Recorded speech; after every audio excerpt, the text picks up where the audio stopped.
Là, c'est un peu bizarre qu'on ait combiné lymphome agressif et LLC. Ce n'était pas voulu au début, mais des événements ont fait que la personne qui va faire LLC ne peut pas être là aujourd'hui. Donc, c'est pour ça qu'on a combiné tout ça ensemble. Mais inquiétez-vous pas, ça aurait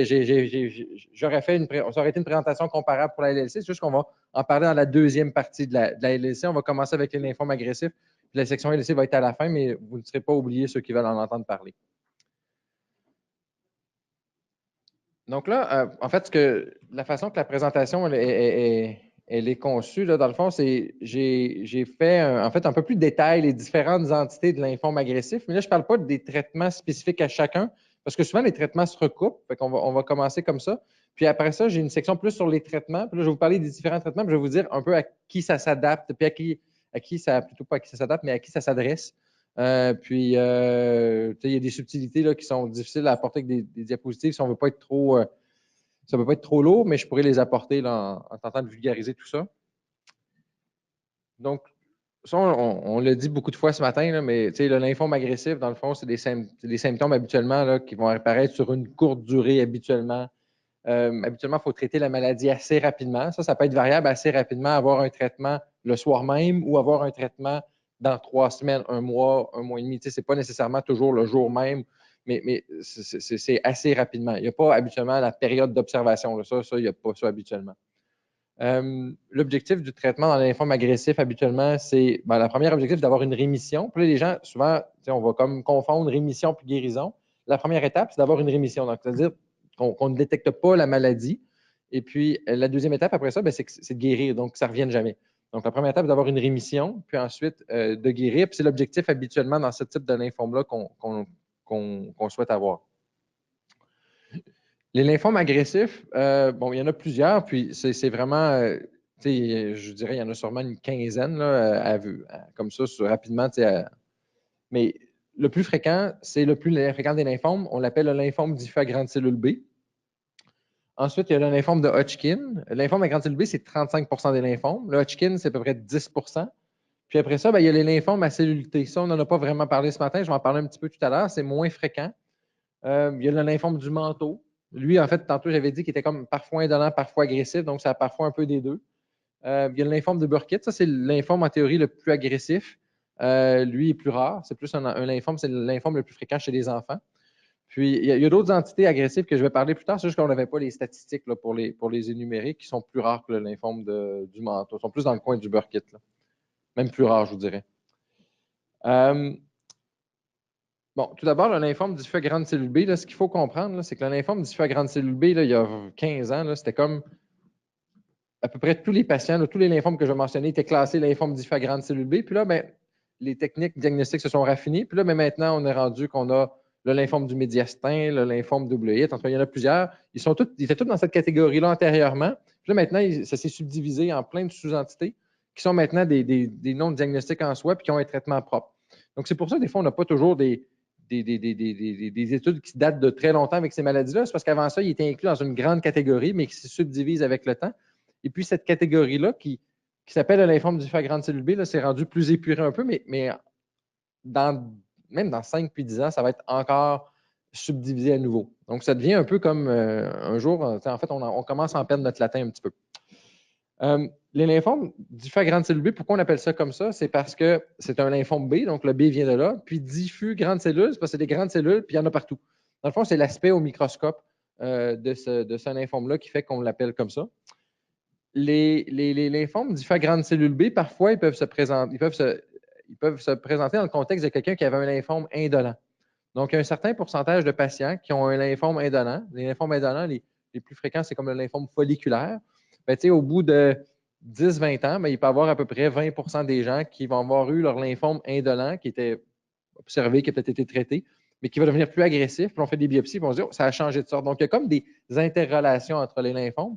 Et puis, c'est pour ça que souvent, il y a comme des biopsies. Quelqu'un peut avoir un lymphome, puis c'est drôle, mais des fois, ça peut changer de sorte. Ça change de sorte, oui et non. C'est toujours la même grande famille de lymphome. C'est notre compréhension des choses qui est encore un peu déficiente. Donc, c'est pour ça que c'est pas rare des fois qu'on propose aux patients, on fait une biopsie, c'est parce que les choses peuvent changer dans l'évolution. Les lymphomes diffus à grande cellule B, ça touche souvent les ganglions, mais ça peut toucher plein d'organes, comme on a mentionné tantôt. Là, je ne répéterai pas, mais le poumon, les reins, le cerveau et compagnie. Bon, maintenant, là, ça, c'est le bout. C'est un bout qui, si on s'embarque là-dedans, là, je vais vous perdre assez vite. Donc, puis c'est normal parce que je vais perdre même mes collègues hématologues, là. C'est que, dans le fond, c'est que le lymphome diffuse grande cellule B, là, il commence à se, tu sais, le standard, là, il commence à se subdiviser déjà.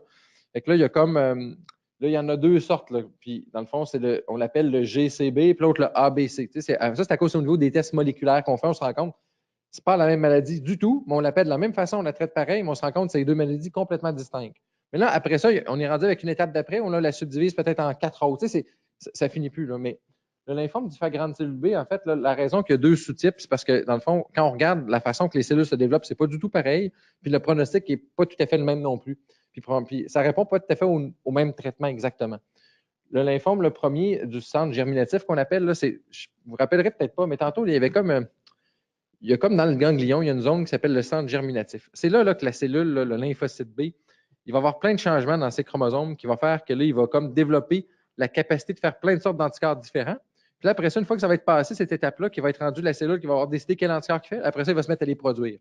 Quand c'est dans la zone où il acquiert toute cette diversité, puis il y a une anomalie qui fait que la cellule, elle devient une survivante, puis le système immunitaire ne peut plus la contrôler, bien là, ça va s'appeler le lymphome du centre germinatif. Puis quand c'est rendu qu'il se prépare à fabriquer des anticorps parce que là, il est rendu autonome, bien là, c'est ça qui s'appelle la cellule B activée. Lui, de la cellule B activée, en général, les deux, on peut les guérir, mais les taux de succès sont un peu plus grands dans le premier, là, dans le centre germinatif. Puis ça, maintenant, dans les rapports de pathologie, là, le pathologiste, il va l'écrire. Fait que si vous voyez un jour votre rapport de pathologie, bien, ça se peut que ce soit écrit centro germinatif ou non centro ou cellule B activée. Là. Fait que ça, c'est ce que ça veut dire. Puis là, maintenant, bien, tout ça s'associe à plein de tests génétiques nouveaux qui vont arriver puis qui font que au traitement initial, il n'y a pas de différence dans les traitements maintenant. Bon, les récidives initiales non plus, mais quand on arrive plus loin il y a plus de récidives, bien, il y a des gens dans le ABC qui ont des traitements différents de centre germinatif. Et puis, ça fait qu'il y a des études actuellement en cours où on ne les traite pas pareil, ces patients-là. Ils sont vraiment dans des catégories distinctes. Là, maintenant, quand on prend la grande entité du lymphome à grande cellule B, là, tantôt que je parlais, au début, c'était comme une grande boîte, il y avait plein de sous-types de lymphome, puis il y avait une qu'on appelle encore lymphome à grande cellule B qui va subdiviser. Mais là, il y a toutes sortes d'autres entités que je vais énumérer. Il y en a une qui s'appelle le lymphome primaire du médiastin. Ça, je vais en parler dans un instant. Il y a le lymphome primaire du système nerveux central, qui en est une autre entité. Il y en a une que je ne parlerai pas beaucoup parce que, en fait, je vais vous le dire maintenant, c'est le lymphome B à grande cellule B associé à l'EBV, qui là, en fait, j'ai écrit de la personne âgée. Maintenant, le nom a changé. C'est juste rendu le lymphome diffus à grande cellule B à EBV. En fait, on a enlevé le nom personne âgée. C'est quoi ce lymphome-là? Dans le fond, c'est un lymphome agressif. Dans le fond, les particularités, c'est que ça survient plus chez des gens âgés. Puis l'EBV, c'est un virus. Puis on détecte ce virus-là. Donc, c'est comme si le lymphome est associé à ce virus-là. Ça, c'est le virus de la mononucléose. 95 des gens de la population vont l'avoir fait, ce virus-là. C'est juste que là, c'est comme si le système immunitaire devenait moins efficace, puis ce virus-là entraînait une réaction dans les lymphocytes qui faisait que ça développait le lymphome.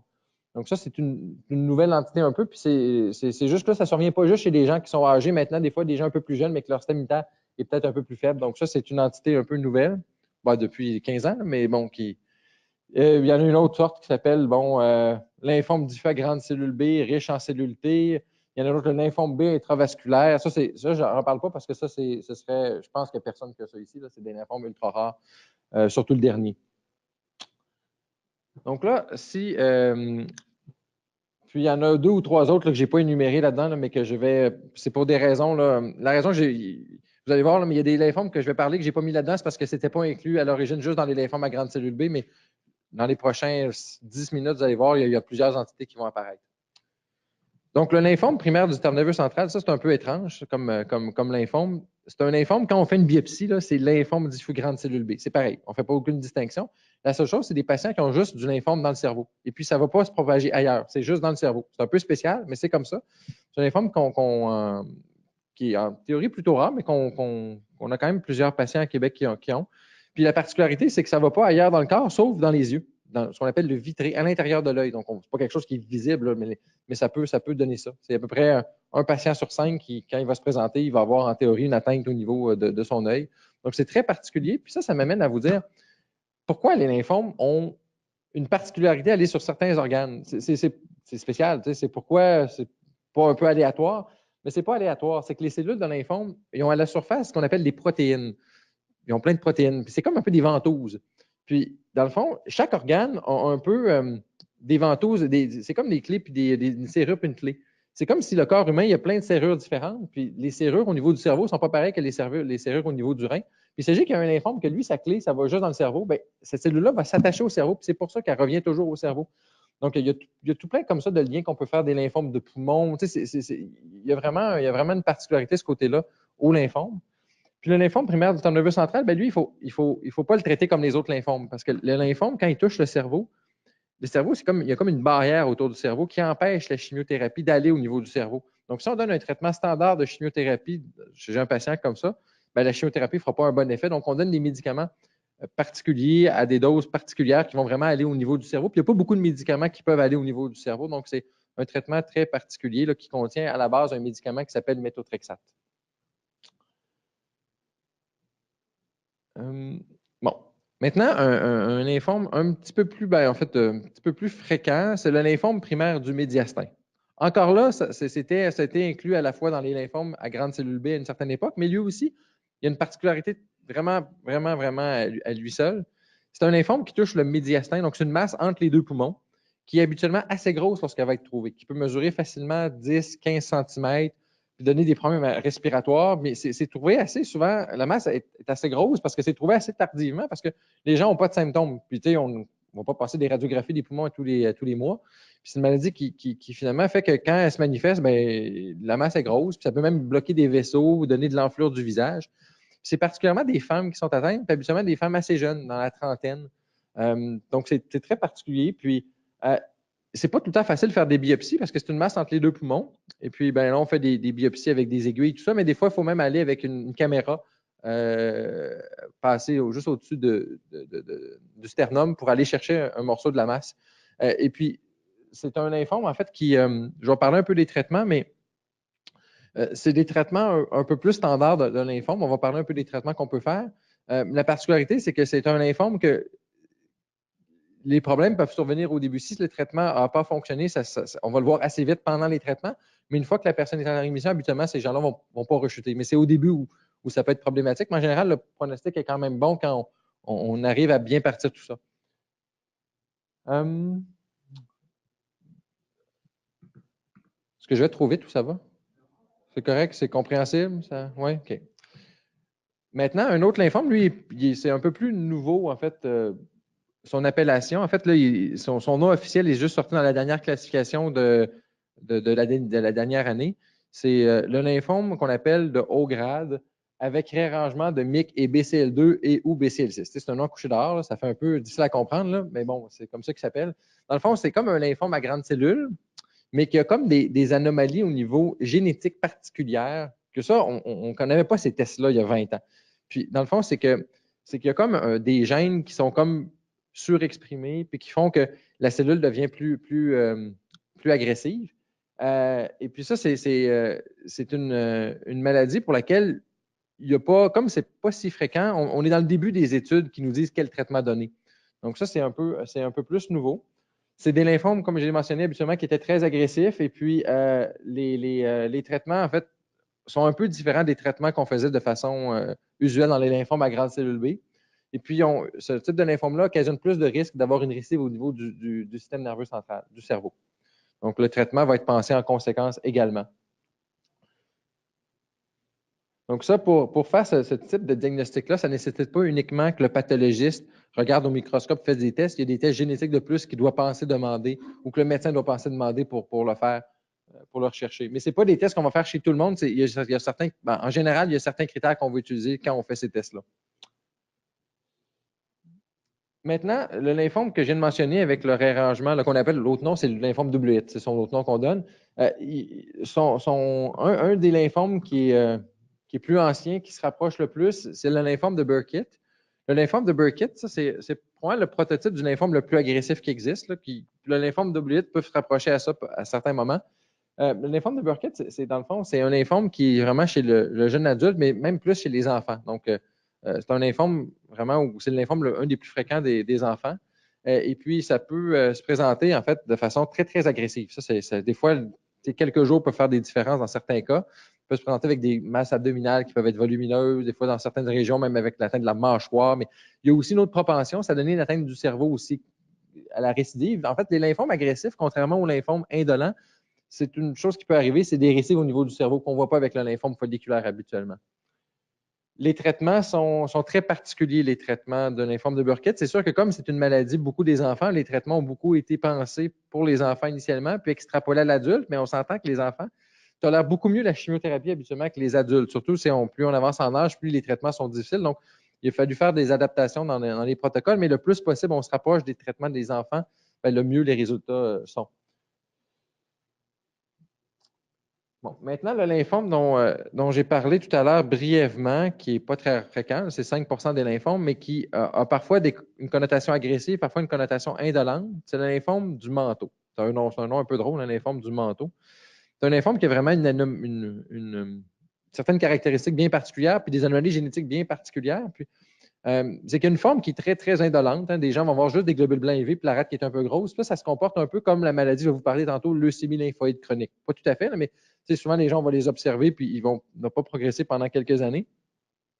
Mais ça, c'est une petite proportion des gens qui ont des lymphomes du manteau. Le lymphome du manteau, le plus standard, c'est souvent un lymphome qui est un peu plus agressif, qui va souvent une atteinte disséminée avec des ganglions qui vont être touchés, la rate qui va être touchée. Puis, ce qui est particulier, c'est qu'il va souvent avoir le côlon, l'intestin qui va être touché par ce lymphome-là. C'est très particulier à ce lymphome-là. Puis, ça peut s'associer des fois avec des saignements au niveau du tube digestif ou des occlusions au niveau de l'intestin. Je ne dis pas que c'est tout le monde à qui ça arrive, mais c'est une particularité de ce lymphome-là. Et puis, la majorité des gens, on va le trouver, puis le stade, il va être avancé. Donc, ce n'est pas nécessairement parce que les gens ont attendu, c'est pas ça, c'est que cette maladie-là, rapidement, elle va toucher la moelle osseuse, les ganglions. Donc, c'est la grande majorité des gens qui sont comme ça. C'est la nature de la maladie. Je vous parlais tantôt des clés de serrure, puis des serrures, puis des clés. Bien, c'est un peu ça. C'est qu'elle est capable d'aller s'agripper un peu partout dans l'organisme. C'est comme ça qu'elle se développe.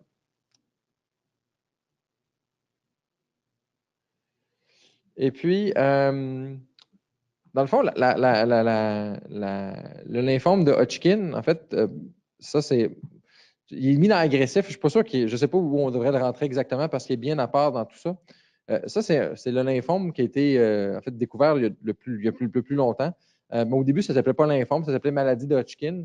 Parce qu'il y a vraiment une particularité, ce lymphome-là, c'est que quand on prend le ganglion, il n'y a pas beaucoup de cellules dans le ganglion qui sont cancéreuses, qui sont néoplasiques. Il y en a quelques-unes, puis ils ont un aspect bien particulier, puis ils ont un nom, ces cellules-là. Ça s'appelle les cellules de Reed-Steinberg. Ils ont un aspect bien particulier, puis les pathologistes qui ont, au début, trouvé le nom de cette maladie-là, ils avaient reconnu ces cellules-là, puis ils ont appelé ça le lymphome de Hodgkin. Mais ce n'est pas facile tout le temps de diagnostiquer, parce que si on prend juste un petit morceau, ça se peut qu'on ne la voit pas, la cellule de Reed-Steinberg. Elle est très importante pour faire le diagnostic. Fait que souvent, c'est pour ça qu'entre autres, qu'on a besoin d'aller chercher le ganglion au complet le plus possible. Et puis, ce qui arrive, c'est que tous les autres lymphomes qui ne sont pas le lymphome de Hodgkin, on les appelle lymphome de Hodgkinien. Pas parce que ça a un lien avec ça, c'est juste que c'est comme les autres. C'est un lymphome qui touche habituellement plus les jeunes adultes, mais il y a aussi comme un deuxième pic d'incidence chez les gens plus âgés. Puis on est quand même capable de guérir la majorité des gens qui ont les lymphomes de Hodgkin avec de la chimio, plus ou moins de la radiothérapie, tout dépendant là, des situations. Il y a quelques lymphomes comme ça où il n'y a pas beaucoup de cellules de lymphome dans le ganglion. Vous allez me poser la question, mais qu'est-ce qu'il y a d'autre dans le ganglion?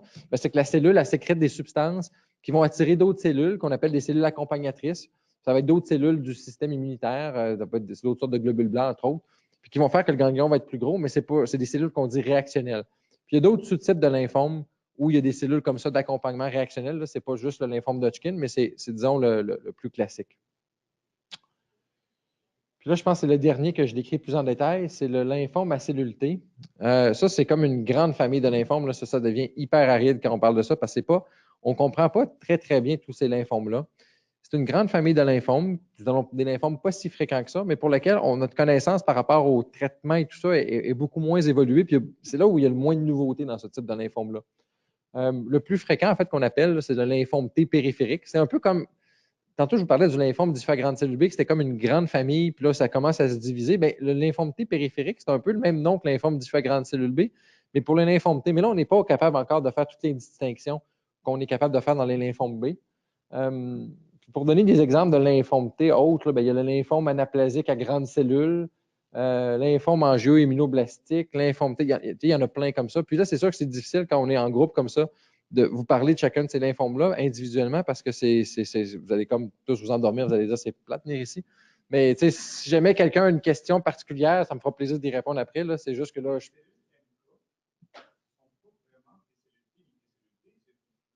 Ouais. Ouais. Bon. Ouais. Ouais, mais des fois, c'est parce que des fois, c'est comme pas facile de faire la distinction entre les deux, parce que les cellules néoplasiques, hein, c'est par définition une cellule anormale. Donc, nous, quand on, tu sais, fait qu'après, des fois, elle peut avoir des caractéristiques des deux, mais il y a des néoplasies aussi NK, mais elles sont beaucoup plus rares. Mais oui, il y a une sorte de lymphome qui s'appelle vraiment TNK.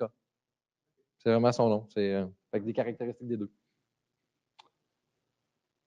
Bon, maintenant, là, la suite, ça va être plus sur les traitements que je vais aborder. Puis là, je vais essayer d'être le plus pertinent possible. Puis ça peut être difficile, donc vous me corrigerez, vous m'arrêterez si c'est comme ça ne répond pas aux objectifs.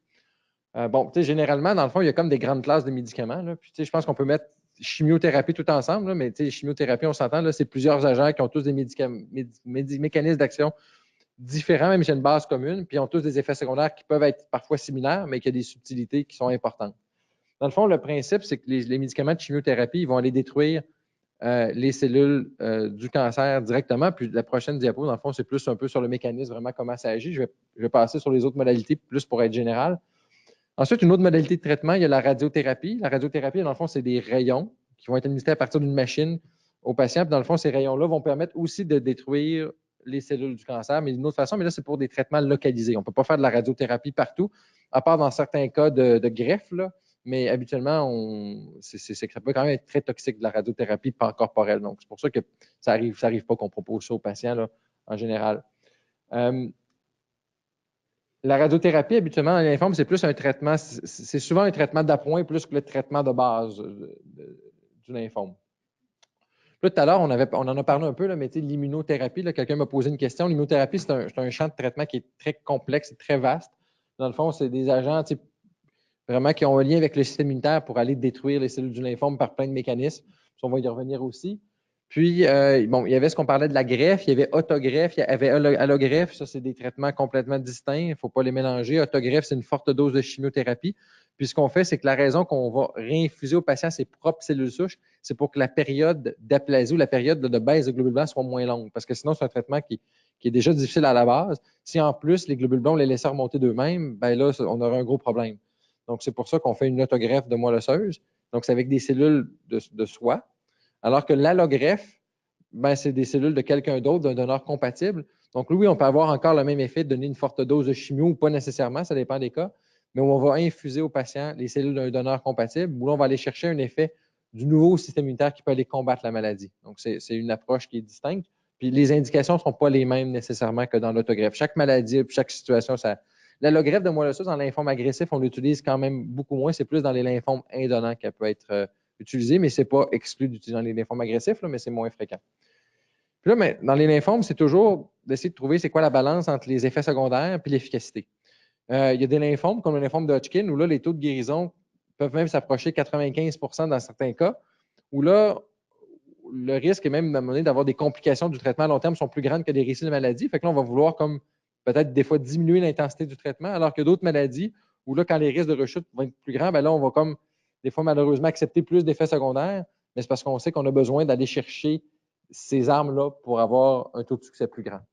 Donc, c'est toujours faire la part des choses.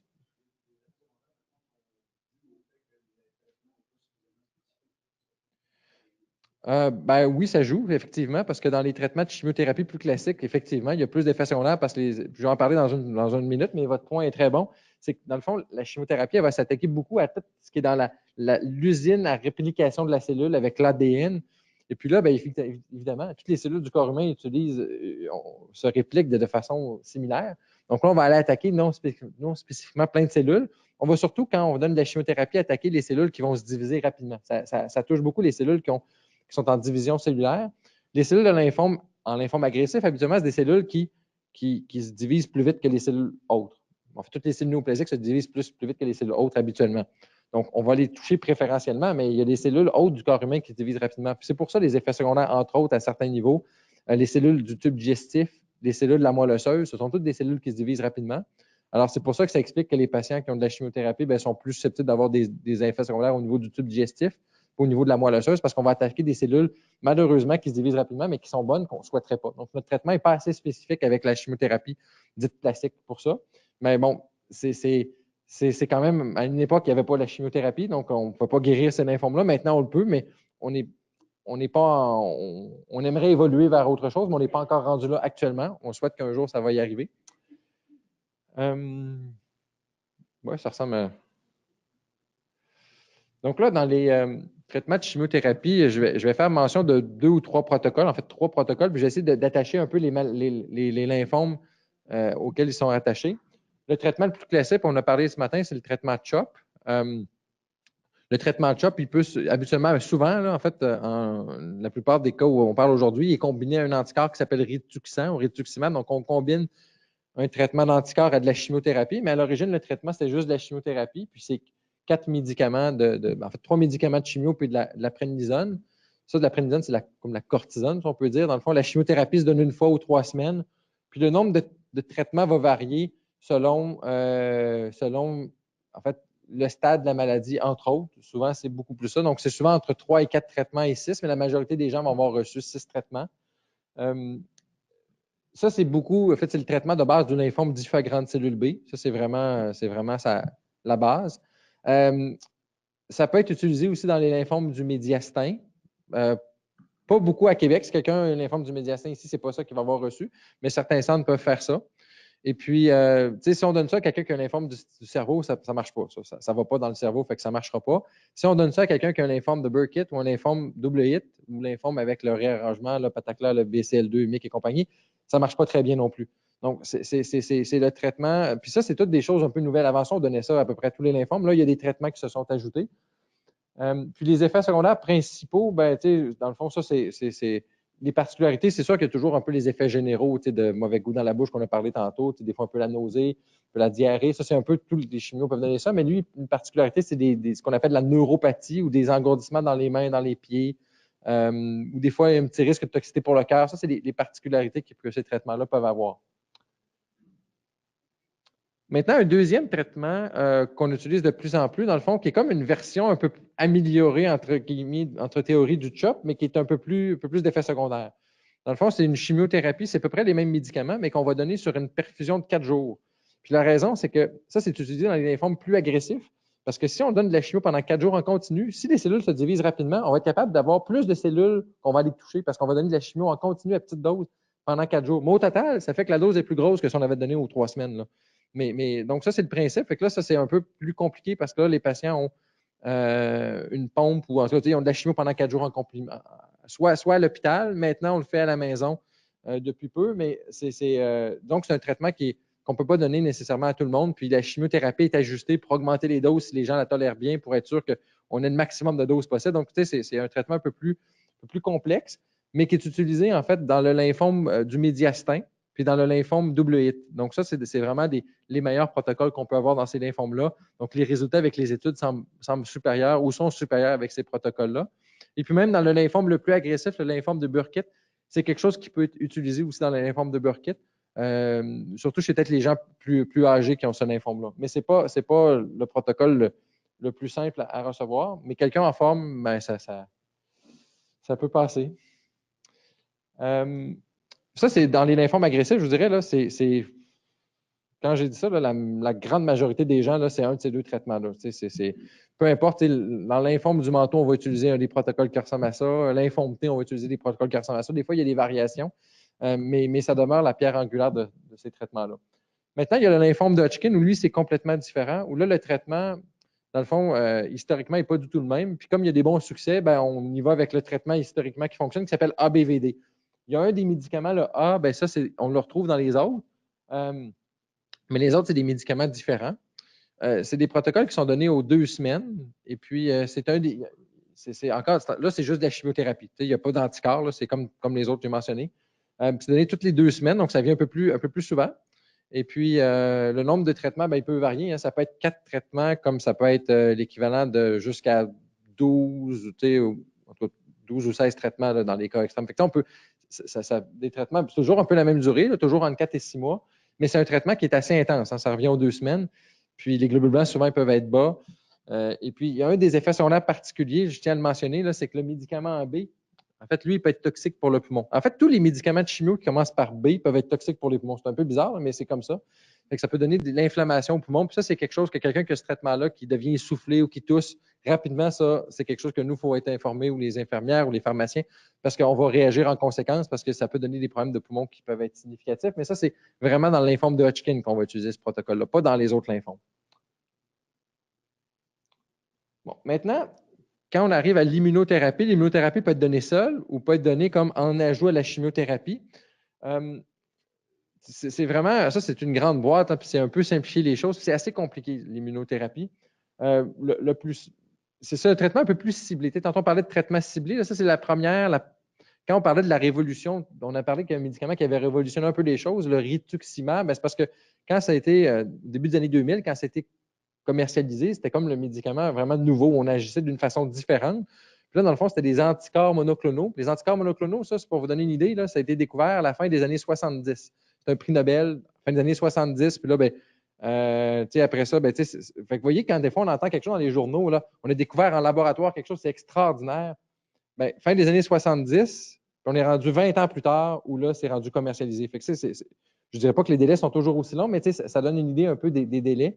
Mais ces anticorps monoclonaux-là, c'est des anticorps en fait, qui ont été développés en laboratoire, qui sont capables d'aller cibler une cible très spécifique. Nos anticorps qu'on a dans le corps humain, ils vont cibler.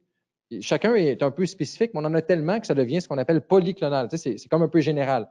Mais chaque anticorps en soi est spécifique. Mais là, mais ils sont en petite quantité. Là, ce qu'on fait avec les anticorps monoclonaux, c'est qu'on en reproduit en laboratoire. Une grande quantité sont tous pareils, ils ont toutes la même cible. Puis là, c'est ça qu'on infuse lors du traitement. Et puis, par différents mécanismes, ça va aller cibler spécifiquement la cellule du cancer, puis par différents mécanismes, aller aider à la détruire. Donc, en général, ça a quand même moins d'effets secondaires que la chimiothérapie classique. Ça donne moins les symptômes digestifs, moins la diarrhée, moins la perte de cheveux. Le risque d'infection est en général moins grand, donc c'est mieux toléré. Et puis, ça fait appel aussi, parfois, en fait, au système immunitaire pour aider à combattre la cellule. Donc, l'anticorps monoclonal peut aller se fixer à la cellule du lymphome, mais faire appel à d'autres cellules du corps humain normal pour essayer d'aider de traiter le lymphome.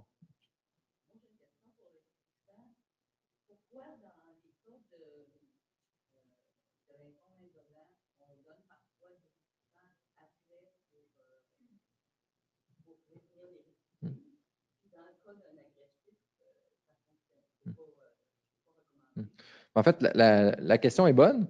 Dans le fond, pourquoi dans les lymphomes agressifs, ça ne fonctionne pas? C'est parce que, en fait, ça aurait pu fonctionner. C'est juste qu'il y a eu des études, plusieurs études qui ont été faites, qui ont comparé des groupes de patients où aléatoirement les gens recevaient ou pas en entretien après le traitement pour constater qu'il n'y avait absolument aucune différence dans les études qui ont été faites. Donc, mais ça aurait pu fonctionner. En fait, je vous dirais, des fois, les concepts, hein, des fois, on a toutes sortes de concepts, on pense, ah oui, ça va marcher, mais c'est que la raison des études cliniques, c'est ça, c'est que le concept, ça peut faire bien du sens, mais quand on arrive dans la pratique, puis on fait une étude, on se rend compte parfois que ça fonctionne ou que ça ne fonctionne pas. Puis, exemple, le rituximab, hein, pour vous donner une idée, là, quand ça a été, moi, j'ai fait ma formation en France, puis à la fin de ma formation en France, puis à l'endroit où ils ont fait les premières études pour le rituxan, personne ne pensait que le rituximab à cette époque-là, en fait, dans les gens avec qui j'ai côtoyé, ils ont pris, en fait, c'est parce qu'il y avait une grosse guerre entre les Allemands et les Français à cette époque-là. Puis les Allemands n'ont pas cru bon de faire des études avec le rituxan dans les lymphomes agressifs. Ils disent que ça ne marchera pas parce que seul le rituxan en lymphome agressif, ce n'est pas très, très bon. Les Français ont décidé, nous, on pense que ça pourrait marcher. Ils ont fait une étude, ça a fonctionné. Mais ce n'est pas tout le monde qui pensait que ça allait fonctionner. Donc, c'est pour ça qu'il faut faire des études cliniques pour le prouver parce que le concept peut être bon, mais à la fin, parce que ça aurait pu très bien fonctionner, mais en entretien, mais ça ne fonctionne pas. Mais c'est ça. Mm-hmm.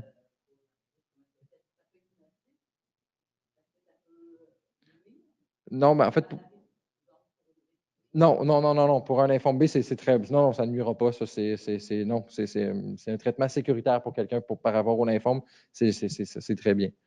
Je dépasse un peu ce que je voulais dire, là, mais des fois, c'est juste pour. Parce que c'est des bonnes questions, là, mais des fois, les questions, c'est juste les études qu'ils ont répondu. Puis nous, on aurait pu penser que ça fonctionnerait, mais ça ne fonctionne pas. Puis une fois que ça ne fonctionne pas, prouvé dans une étude, puis que l'étude est bien faite, ben, on ne peut pas mettre ça en doute. Là.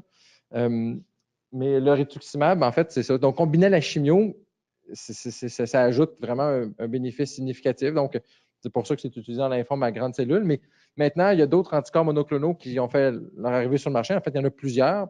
Il y en a maintenant qui ne sont pas juste en lymphome, mais en lymphome, c'est quand même un des domaines où il y en a eu le plus rapidement. Il y a un autre anticorps anti-CD20 parce que CD20, c'est la cible du rituximab, puis CD20, c'est une protéine à la surface du lymphocyte B. L'autre anticorps, il y en a un qui s'appelle obinutuzumab. Peut-être que certains d'entre eux l'ont eu. C'est utilisé plus en leucémie lymphoïde chronique. Puis, ça pourrait être utilisé aussi en lymphome folliculaire. Mais en lymphome agressif, l'obinutuzumab, il y a une étude qui a comparé rituxan et obinutuzumab, il n'y a pas de différence. Donc, disons que ça s'applique moins au lymphome agressif, l'obinutuzumab. Et puis, il y en a... LLC, oui. En LLC, l'obinutuzumab est supérieur au rituximab dans certaines circonstances. En lymphome folliculaire, là, on s'embarque dans une... si on était comme une gang d'hématologues qui fait du lymphome, on pourrait s'obstiner pendant longtemps, là, mais en lymphome folliculaire, c'est probablement un peu plus efficace aussi, mais un peu plus efficace peut-être, je dirais comme ça. Puis, mais en lymphome agressif, ça ne fait pas de différence.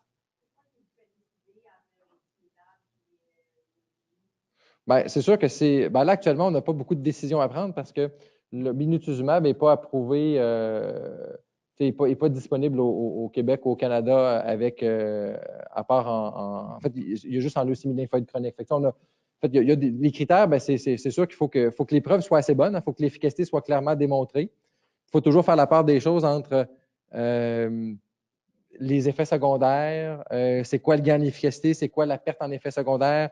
Et puis, c'est toujours ça qu'il faut regarder. Mais on n'a pas ce choix-là à faire actuellement. Parce que... Non, les expérimentations sont pas mal avancées. Là. Donc, là, on a il a été étudié en lymphome agressif, puis ça, c'est clair que ça ne donne rien de plus. En lymphome folliculaire, on a les données. Donc là c'est plus rendu expérimental. C'est rendu. Il est disponible. En fait, non, ça dépend des situations. Ça va être recommandé chez des gens qui ne sont pas éligibles à des traitements. Je vais en parler tout à l'heure en plus, mais je peux en parler tout de suite. Ça va être recommandé plus chez des gens âgés qui ne peuvent pas recevoir le traitement de chimiothérapie standard. Donc là, c'est là que l'obinutuzumab est recommandé parce que dans les autres, ce n'est pas la majorité des gens qui vont le recevoir, mais ça, je vais faire attention à LLC pour en reparler tantôt. Mais ça, en fait, le CD20, c'est juste sur les lymphocytes B. Ça ne marche pas dans les lymphomes T, parce que le lymphome T, CD20, ça, c'est sur les B. Fait que les lymphomes T n'ont pas le CD20. Le lymphome de Hodgkin, même si c'est un lymphome B, il n'y a pas beaucoup le CD20 non plus. Donc, le rituximab ne fonctionnera pas non plus dans ce lymphome-là. Mais il y a d'autres anticorps qui existent, qui ont d'autres cibles, entre autres, un qui fonctionne bien, qui s'appelle le brintuximab vedotin. Lui, c'est un anticorps anti-CD30. Le CD30, on le retrouve chez les cellules, là, mais pour faire une histoire, parce que là, je peux me perdre, là, mais on le retrouve, c'est beaucoup dans le lymphome de Hodgkin, entre autres, qu'on retrouve ça, le CD30. Puis ça, c'est la particularité, c'est que c'est une molécule de chimie, c'est un anticorps, mais qui a une molécule de chimio de couplé. Donc, ce n'est pas la même chose que le rituxan.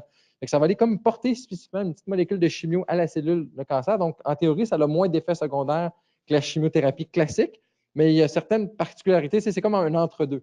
Mais habituellement, c'est quand même bien toléré en général. J'espère que je n'ai pas certains de mes patients qui sont ici parce que c'est vrai que ça peut arriver, certains effets secondaires malgré tout. Mais ça, c'est utilisé en lymphome de Hodgkin. Et maintenant, puis ça, c'est un débat c'est pas tout le monde au Canada, puis aux États-Unis, puis dans le monde qui sont d'accord avec ça, mais il y a une étude en fait qui a montré que peut-être que c'était mieux de l'ajouter avec le traitement ABVD. Là. En fait, pas tout à fait ABVD, en le modifiant un peu. Mais là, on s'entend que c'est 16 000 la dose. Fait que ça, c'est comme, ça monte vite, hein, le prix, quand on a comme 12 traitements. On s'entend que ça change le prix entre 0 et 16 000 fois 12. Fait qu'il faut que l'efficacité soit quand même supérieure assez clairement. Puis alors là, dans le lymphome de Hodgkin, ça, c'est un peu débattu. Là. Mais bon, c'est malheureusement la question économique, elle revient toujours un peu en cours de route quand ça arrive à des traitements où on est dans les centaines de milliers de dollars.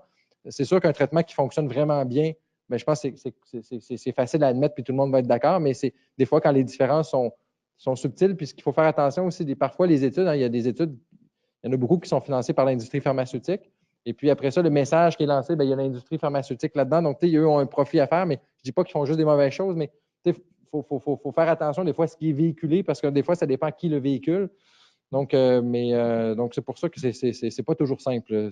Vraiment savoir c'est quoi la réalité des choses. Mais bon, tout ça pour dire que c'est un très bon médicament, mais qui s'adresse peu au lymphome agressif dont on parle actuellement, à part le Hodgkin.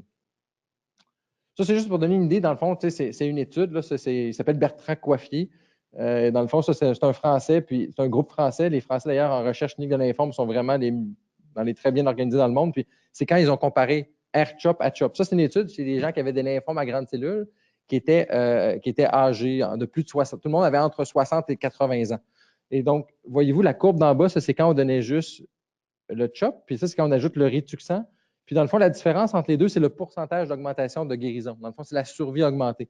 Là, ce qu'il faut dire, c'est que ce n'est pas parce que le taux de guérison est juste de 60-65 c'est parce qu'il y a des gens là-dedans qui ont 75 ans, 79 ans, puis qui peuvent décéder de d'autres maladies. Donc, c'est pour ça qu'avec le temps, quand on est rendu après, maintenant, des reculs de plus que 10 ans, c'est sûr que là, il y a les gens, ça ne rend pas éternel, malheureusement, la chimiothérapie. Donc, c'est sûr que les gens peuvent décéder de d'autres causes, mais on voit que juste l'ajout d'un médicament, c'est sûr que la seule différence, c'est sur l'efficacité contre le lymphome. C'est un peu comme ça, les études. Je ne vous présenterai pas 8 courbes comme ça, c'est la seule. C'est juste pour vous donner une idée. Souvent, nous, quand il y a des études, on voit des courbes comme ça, puis il y a des statistiques qui sont faites pour voir est-ce que c'est vraiment dû au hasard ou c'est vrai. Puis bon. Là, on a parlé de la chimio. J'ai parlé brièvement des anticorps monoclonaux. Maintenant, il y a les traitements de radiation ou la radiothérapie. Dans le fond, ça, c'est des rayons à haute énergie qui sont donnés à un site bien particulier pour aller comme au niveau de l'ADN, jouer sur les cellules pour en créer des dommages puis détruire la cellule. Un peu comme la chimiothérapie, juste que c'est plus ciblé. C'est un peu la même technologie que pour faire des rayons X, c'est juste que les doses ne sont pas du tout les mêmes.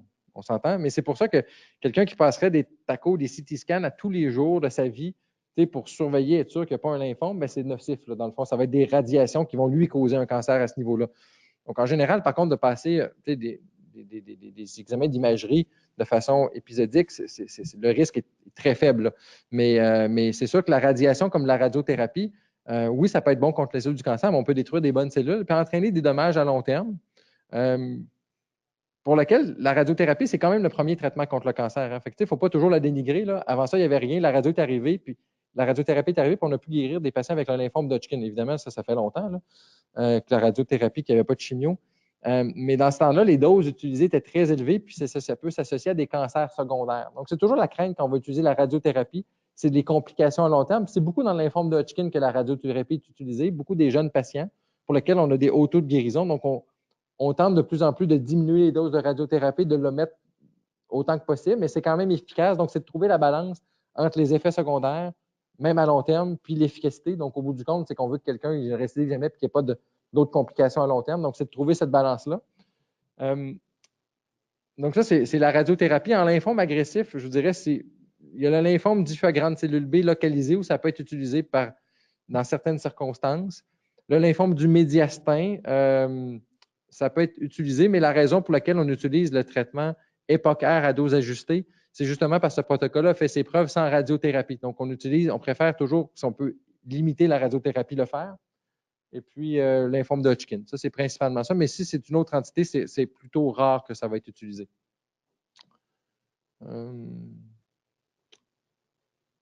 Ouais, c'est ce que je dis. Puis la radiothérapie, c'est des traitements habituellement donnés à tous les jours. La durée va varier 3 à 4 semaines en général dans les traitements de lymphome. Puis les effets secondaires aigus, habituellement, c'est vraiment lié à l'endroit où on a fait la radiothérapie. Si quelqu'un c'est dans le cou, ben, ça peut aller brûler des cellules au niveau de la peau, de la gorge, on est mal à la gorge. Mais c'est pas des. Puis, il peut y avoir de la fatigue qui est probablement le symptôme le plus général qu'il peut avoir. Mais à part ça, c'est surtout locaux, les effets. Les effets sont surtout locaux. Donc là, maintenant, après ça, c'est qu'on combine tous ces traitements-là les uns avec les autres. Donc, ça peut être, comme j'ai mentionné, chimio suivi de radio. Radiothérapie, elle peut être combinée avec immunothérapie. Ça, je n'en ai pas parlé parce que ça ne s'adresse pas vraiment au lymphome agressif. Mais on peut combiner des anticorps monoclonaux, non pas une molécule de chimio, mais une molécule avec un isotope avec une molécule radioactive. Donc, ça va faire qu'on va aller comme porter une molécule radioactive à la cellule de lymphome. Ce ne sera pas de la chimio, mais ça va être de la radioactivité. Ça s'appelle de la radioimmunothérapie. Ça, il existe actuellement un médicament commercialisé au Canada pour ça. Puis c'est en lymphome indolent que ça va être utilisé. Donc, ce n'est pas en lymphome agressif.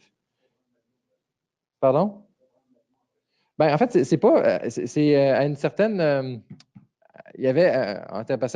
Pendant une certaine période de temps, il y avait plus de commercialisation de ces médicaments-là, mais il y a dizaine d'années, il y avait 2 médicaments, 2 compétiteurs, puis il y en avait un, il fallait que les gens soient isolés pendant quelques jours parce qu'il émettait de la radioactivité. Mais là, avec ce médicament-là, disons que le type de radiation émise, dans le fond, c'est sécuritaire que le patient peut retourner dans son milieu de vie, mais c'est une préoccupation, effectivement, qui peut exister. Mais ça, c'est en lymphome agressif, je vous dirais, c'est pas utilisé. Puis même en lymphome indolent, on l'utilise peu. Puis le plus fréquent, c'est d'utiliser de la chimio combinée avec de l'immunothérapie, donc CHOP, Rituxan, Épocaire, dose ajustée, Rituxan. Ça, c'est comme le classique qu'on va utiliser. Bon. Maintenant, après ça, c'est des traitements initiaux. Les traitements initiaux, avant de les changer, il faut avoir des preuves solides de les changer parce qu'habituellement, on utilise les meilleures armes en commençant. Le but, c'est de guérir. Quand on arrive à la rechute, c'est pas parce qu'on n'a pas d'armes, mais c'est là, des fois, que les traitements nouveaux peuvent arriver et faire leur place. C'est à ce moment-là. Mais il existe beaucoup d'autres traitements qu'on peut donner à la rechute. Ça dépend, là, ça devient vraiment du cas par cas, puis ça dépend de chaque situation, mais beaucoup en lymphome agressif. Ce qu'on va avoir à faire, il y a beaucoup la question d'autogreffe de moelle osseuse que je vais vous parler dans un instant. Mais chaque situation est particulière, puis tout dépendant des situations, parfois, ça va être, on va donner juste un médicament de chimio, parfois une combinaison, parfois de l'immunothérapie, parfois des traitements ciblés, parfois des essais cliniques. Donc, ça, c'est vraiment distinct d'une situation à l'autre, mais je vais essayer de vous dresser le portrait qui est le plus général possible. Mais ça, c'est vraiment difficile de faire une ligne de conduite claire pour tout le monde, même entre nous. Comme oncologue, c'est pas toujours, il n'y a pas un schéma qui est parfaitement clair pour tout ça. Mais règle générale, un patient qui a un lymphome agressif, donc là, on va entendre lymphome diffus à grande cellule B, lymphome de Hodgkin, lymphome, on va exclure le Burkitt, mais ces principaux-là. Quelqu'un qui va récidiver, dès la première récidive, on va refaire des traitements de chimio qui sont un peu généraux, encore avec du Rituxan, mais là, on va vouloir faire une autogreffe de moelle osseuse. Habituellement, c'est un traitement à la rechute. Dans certaines situations particulières, on peut avoir tendance à le faire en traitement initial, mais ça, c'est vraiment du cas par cas, puis c'est des données qui évoluent. Donc, ça, c'est comme l'autogreffe de moelle osseuse, habituellement plus un traitement de la rechute, parfois en première ligne, mais c'est un traitement plus intensif de chimiothérapie. Donc, c'est sûr, si on est capable de le faire à le moins de gens possible, tant mieux, parce que ce n'est pas nécessairement facile, mais parfois, c'est utile pour maximiser les taux de guérison. Tantôt, j'ai expliqué l'autogreffe, c'était quoi dans le fond? C'était haute dose de chimiothérapie, c'est des supradoses. Donc, c'est vraiment la différence. C'est pour ça que les gens sont habituellement hospitalisés. Peut-être qu'éventuellement, on va les faire en externe à Québec, mais pas encore tout de suite là, pour l'instant. Puis l'autre chose importante, c'est que pour qu'une autogreffe soit efficace, il faut que la chimiothérapie qu'on donne, on ne fait jamais comme quelqu'un qui a une récide d'un lymphome, on ne fera pas directement une autogreffe habituellement. On va faire une chimiothérapie avant, un peu le même principe que celle faite initialement, ce ne sera pas les mêmes médicaments. Mais pour que l'autogreffe soit efficace, il faut habituellement que la chimiothérapie que le lymphome réagisse bien à la chimiothérapie. Donc, il faut que le lymphome diminue avec la chimiothérapie pour penser avoir un succès avec l'autogreffe. C'est comme une condition préalable. Ce n'est pas tout le monde non plus qui peut recevoir l'autogreffe parce que si on a des problèmes de santé X, Y, Z qui rendent la procédure trop dangereuse, malheureusement, on ne peut pas faire ça parce que les gens, le risque de décéder du traitement va être trop élevé. Aussi, c'est pour ça aussi qu'on ne peut pas faire ça à quelqu'un habituellement qui a 75 ans, on ne pourra pas aller vers une autogreffe, malheureusement, à cause des risques engendrés par cette maladie-là. Mais je vous dirais, c'est surtout utile dans les rechutes de lymphome, grande cellule B, Hodgkin. C'est les principaux, c'est utile. Bon, ça, c'est.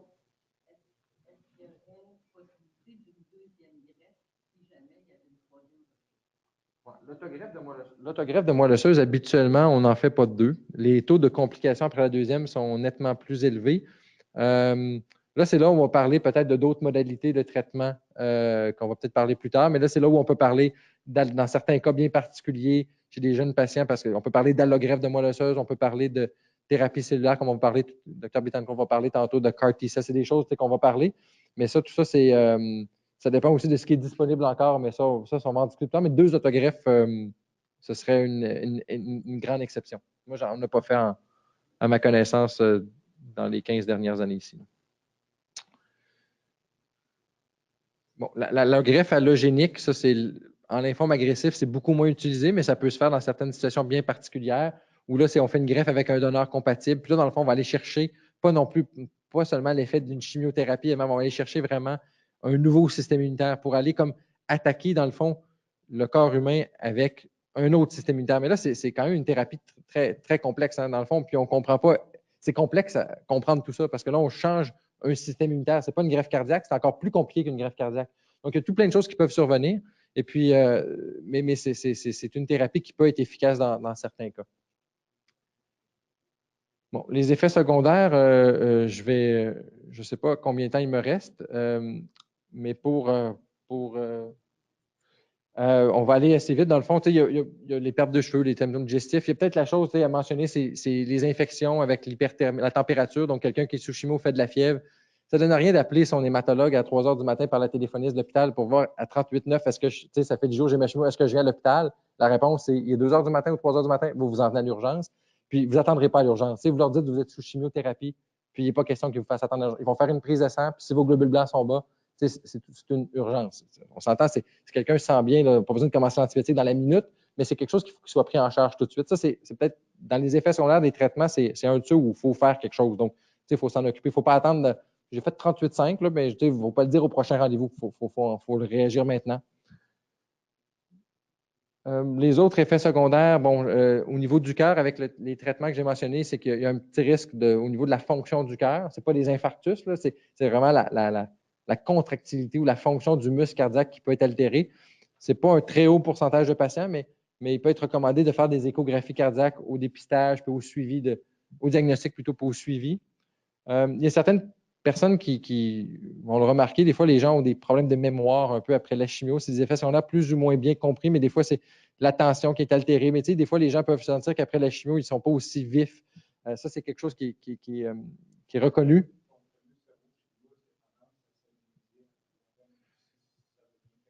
Non, habituellement, c'est sûr que j'ai moi-même pas reçu de chimiothérapie, donc je ne peux pas vous parler de mon expérience personnelle, mais ce que les gens m'ont fait remarquer, c'est qu'avec le temps, c'est quelque chose qui s'atténue. Mais c'est sûr que les gens peuvent se sentir après la chimiothérapie, même 1 an, 2 ans, 3 ans plus tard, pas tout à fait identique, un peu différent. Mais c'est difficile, c'est subjectif. Hein. C'est difficile de mettre, c'est pas des dommages nécessairement sur le cerveau. C'est plus compliqué à comprendre. Je ne suis pas un spécialiste de la cognition, là, donc je ne suis pas capable de discuter ça pendant des heures, mais les gens remarquent quand même un petit quelque chose. Mais c'est toujours, est-ce que c'est l'attention, c'est-tu la mémoire? C'est pas toujours facile à percevoir, mais il y a des gens aussi qui vont sentir qu'ils sont revenus après 3 mois comme avant. C'est vraiment variable d'une personne à l'autre. Bon, les autres choses, c'est la fertilité, c'est sûr que ça peut toucher un peu le risque d'infection. Puis, il y a toujours un risque de cancer secondaire avec la chimiothérapie. C'est sûr que c'est moins risqué que la radiothérapie. C'est beaucoup plus avec les cancers du sang, la chimiothérapie. Le risque n'est pas très élevé, mais il existe. C'est sûr que dans le choix des agents, avec le temps, on tente de prendre les médicaments qui ont le moins de risques possible à long terme. C'est clair que si les risques étaient les traitements pour le lymphome de Hodgkin à une certaine époque, le risque pour leucémie était beaucoup plus grand. Donc, c'est pour ça qu'avec le temps, on passe aux traitements les moins toxiques possibles, mais ça demeure un certain risque, bien que faible. Bon, maintenant, sur les thérapies, il reste combien de temps environ? OK. Donc maintenant, en lymphome agressif, les thérapies ciblées, c'est plus encore en expérimentation ou au début un peu de l'introduction. Il y a pas, c'est pas comme ça ne fait pas partie habituellement du traitement standard des lymphomes agressifs d'avoir une thérapie plus ciblée autre que les anticorps monoclonaux. Il y en a deux, en fait. Il y en a un qui s'appelle ibrutinib et l'énalidomide. Puis je pense que. Attends un petit peu. Oui, c'est ça. Ça, je vais en reparler, entre autres de l'ibrutinib dans la leucémie lymphoïde chronique. Là. Donc, je ne vous expliquerai pas en détail c'est quoi, mais en fait, c'est un médicament, tant qu'à le faire, je vais le dire. L'ibrutinib, c'est particulier parce que c'est quand même intéressant. Ça